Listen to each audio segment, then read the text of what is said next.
Hey guys, EDDBUD here, and today I've got an initial review for you of the Reebok Floatride Run Fast 3.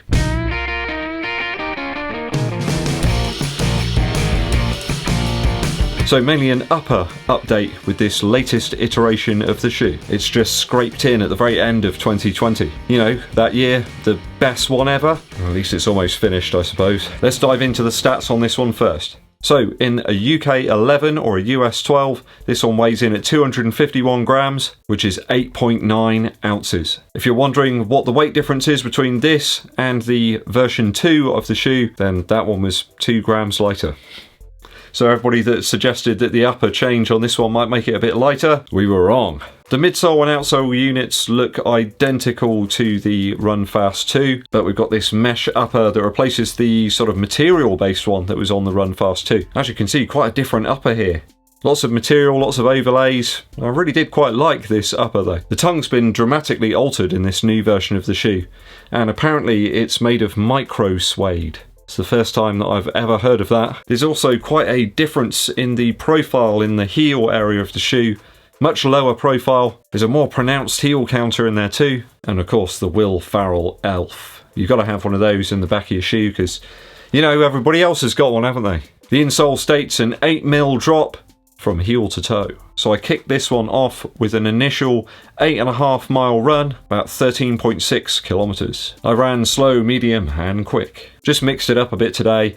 I didn't really fancy going out doing a long run. The legs were pretty tired. It's been a tough week. Lots of eating and drinking and relaxing. But for some reason I feel more lethargic than any time this year. Maybe it's just because I switched off a little bit. So paces anywhere between about 8 minutes 30 right up to about 6 minutes 50 per mile. So quite a range of paces there to really assess the midsole unit and see how this upper shapes up. We'll start with the upper then. Off the bat, I've got to let you know I'm not a big fan of this upper at all. The previous version was just far more fitting. The toe box felt way better, just generally more comfortable to me. This just feels like change for change's sake. The synthetic mesh here really isn't very comfortable on foot. Feels kind of cheap really, and that tongue, it's just really bad. It's really poor. No matter what you do, you can't get it to lie flat on the top of your foot, and as you start running it just seems to crease up and fold over. I like the section through the middle there, that padded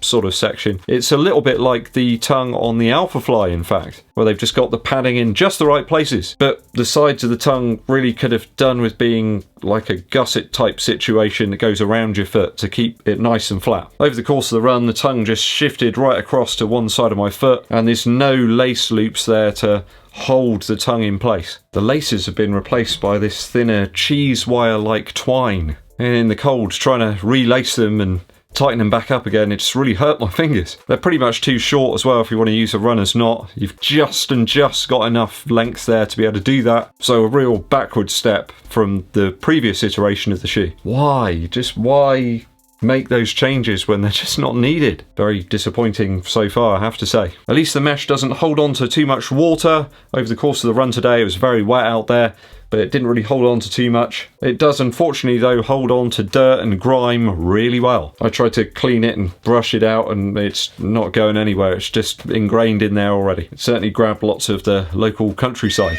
I found the right shoe of my pair a little unbalanced. I've got to say the lowering of the profile on the heel there just really didn't work for me. No matter how tight I managed to pull the laces, I still felt that my foot was going to come out of the back of the shoe. It's just far too low. The previous version just had way better heel lock there. It just felt like you were locked in. You didn't have to mess around with that one. With this, there's just so much tinkering. I felt I did more than that than I did run. I don't know, the left one didn't seem quite so bad. Maybe it's a manufacturing error. Perhaps the tolerances just aren't quite the same between the two shoes. Who knows? So really not much to write home about in terms of the upper on the Run Fast 3. I'm going to give this a 1 out of 3 for the upper. I mean, because it's an upper, it's made of some material, some laces and a tongue, and yeah. Midsole now. So midsole wise, it's pretty much the same midsole unit as used on the Run Fast 2. Although there are 2 changes, one small and one big. Small first. You'll note that the midsole states it's Floatride Plus now. That's the small change. On the version 2, it just had Floatride with some arrows. So because it's got Floatride Plus, that obviously means to say that the material is better. It's more cushioned and spongy and springy and responsive. Yeah. You get the picture. You know, I'm not the guy that reads the stuff off the website and puts it off as his own. You know, that's just not me. It's the same. It's the same stuff. The second change, though, is a little bigger. So we've got an added small, I mean very small, thin layer of foam just between the midsole and the insole. Same as in the Summitros that I reviewed the other day. So it's a little bit more compressive, this version of the shoe. I'd say the effect is perhaps unnoticeable to some, maybe only detectable by the real cork sniffers.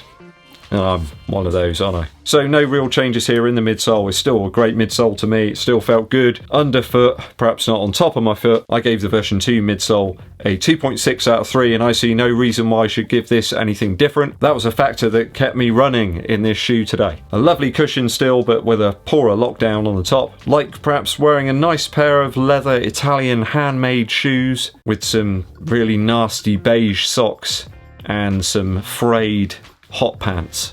Outsole now. Well, at least they haven't messed this bit up. The carbon rubber outsole protrusions still stand strong and proud. And today it was really medium viscosity bog sludge type stuff pretty much everywhere. There's still great ground grip in the outsole Run Fast 3. Really good, in fact, on the concrete roads and those tarmac pavements. Hit a couple of miles, sub 7 minutes, and they felt good on there. It was just the rest of the time. The protrusions do appear a tad deeper, perhaps, than the original version when I went back and looked at my notes from the first time round. Although, again, that could be manufacturing tolerances, maybe.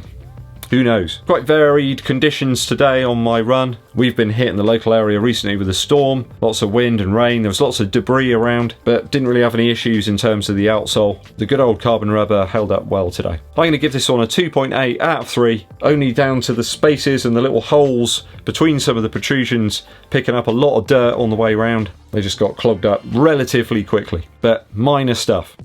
Value now. So this one clocks in at 110 Earth credits. The upper changes really aren't a big step forward here, and I can't really recommend that you go for this version of the shoe. Just pick up the discounted version 2. I mean, the shoe's actually slightly heavier than the version 2, which is never a good thing, and the upper lockdown is just way poorer than the version 2. And when you coat that with the same midsole and outsole, it's a no-brainer really. Grab a pair of the V2 at discount, save yourself some Earth credits. Transmission over. I'm going to give this a 1.7 out of 3 for value after my initial runs. So not to totally diss this shoe, but it does seem like they've tried to update the looks of this shoe with an upper that's perhaps closer to the Run Fast Pro, but isn't anywhere near as functional or comfortable as a consequence of that. Sometimes if it ain't broke, just leave it alone. A total score, if I've counted it correctly, of 8.1 out of 12 for the Reebok Floatride Run Fast 3.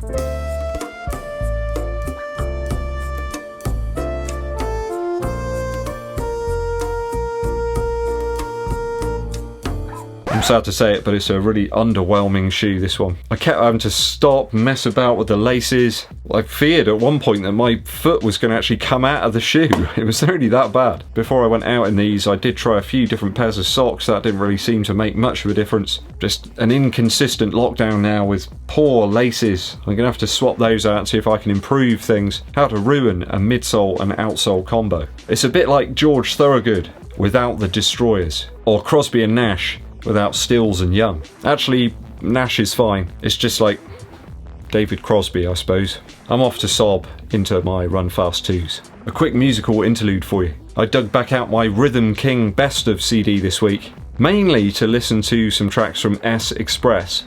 I was really lucky to meet Mark Moore at one point from S Express. Really great guy. Superfly Guy was always a real favourite of mine when I was a younger chap. But of course the one everybody remembers is Theme from S Express. What a brilliant song. And you listen to that now and it still doesn't sound dated. It still sounds just as immediate as it was when it was first released. An absolute tour de force of samples, and apparently the hi-hat sound in that track is actually a hairspray. It's brilliant, absolutely brilliant. If you haven't ever heard of S Express, go and check them out. Theme from S Express is a brilliant track. That's my musical recommendation for today. Okay, thanks for sticking with me to the very end of the video, guys. I very much appreciate it. Hope you've enjoyed the review. If you've got any comments, please put them below. If you haven't done so already, make sure you hit that subscribe button and click the bell below for notifications of when we launch those new videos. And it really helps too if you give this video a thumbs up like and share it with your running buddies. My name's EDDBUD and I'll be seeing you